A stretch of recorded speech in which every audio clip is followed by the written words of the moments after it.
Kita awali dengan informasi pertama, saudara. Puluhan kawanan gajah liar kembali merusak perkebunan warga di Desa Blangpante, Kecamatan Payabakung, Aceh Utara, Sabtu pagi.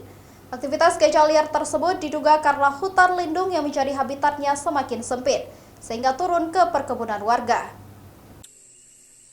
Inilah detik-detik kawanan gajah liar yang berhasil direkam oleh warga saat tengah memasuki perkebunan di Desa Blangpante, Aceh Utara.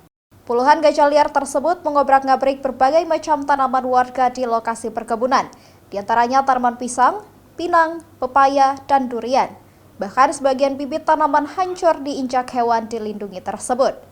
Beruntung tidak ada korban jiwa, namun dampak aktivitas gajah liar mengakibatkan para petani di kawasan pedalaman Kecamatan Payabakung mengalami kerugian.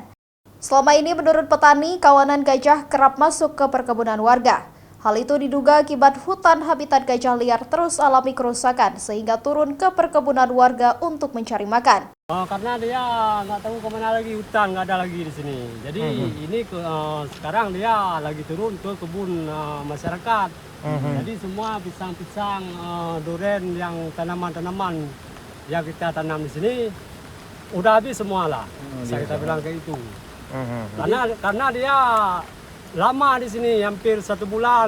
Habis itu hilang 1 bulan, masuk lagi. Para petani pun terus berupaya melakukan pengusiran gajah tersebut dengan membunyikan petasan. Mereka juga meminta agar pemerintah segera mengatasi persoalan gajah liar. Sikri Maulana, Kompas TV, Aceh Utara.